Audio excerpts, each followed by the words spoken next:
Hello guys, ரொம்ப நாள் கழிச்சு இன்றைக்கி நான் ஒரு கருத்தோடு வந்திருக்கேன். என்ன கருத்துனா, நான் இங்கே இருக்க நிறைய பேர் பார்க்குறேன்ல, அவங்க எல்லாருமே ஃபிசிக்கலி அவ்வளோ ஆக்டிவாக இருக்காங்க. நம்மள மாதிரி சோம்பேறியாக, நம்மள மாதிரின்னு சொல்ல முடியாது, எல்லாரையும் பொதுவாக சரி என்ன மாதிரி சோம்பேறியாக இருக்க மாட்டுறாங்க. அப்படியே வயசாகின மாதிரியே தெரிய மாட்டேங்குது. நேற்றுக்கு நான் ஒரு வீடியோலாம் போட்டிருந்தேன், அவருக்கு 72 வயசாம். அந்த மனுஷனை பார்த்தா உங்களுக்கு எங்கேயாச்சும் 72 வயசுன்னு தெரியுதா? கிட்டத்தட்ட ஒரு 6-8 கிலோமீட்டர் அசால்ட்டாக நடக்கிறாரு, இவ்வளோ குளூரில். அதுக்கு முன்னாடி என் ப்ரொஃபஸர், நான் வீட்டில் இருந்தேன்ல, அவரும் அவருக்கு நிறைய வயசு இருக்கும். எவ்வளோ வயசுன்னு தெரில, ஆனால் நிறைய வயசு இருக்கும். அவரும் காலேஜ்லேருந்து வருவார் 8 மணிக்கு, வந்தோடனே ஒர்க் அவுட் பண்ண ஆரம்பிச்சிருவார். பயங்கர ரொட்டீனோடு தான் ஒர்க் பண்ணுவாங்க எல்லாருமே.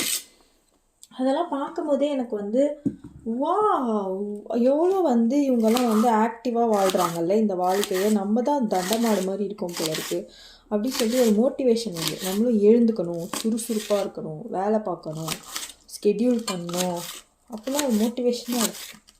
நல்லா இருக்குது. நைஸ். Bye guys.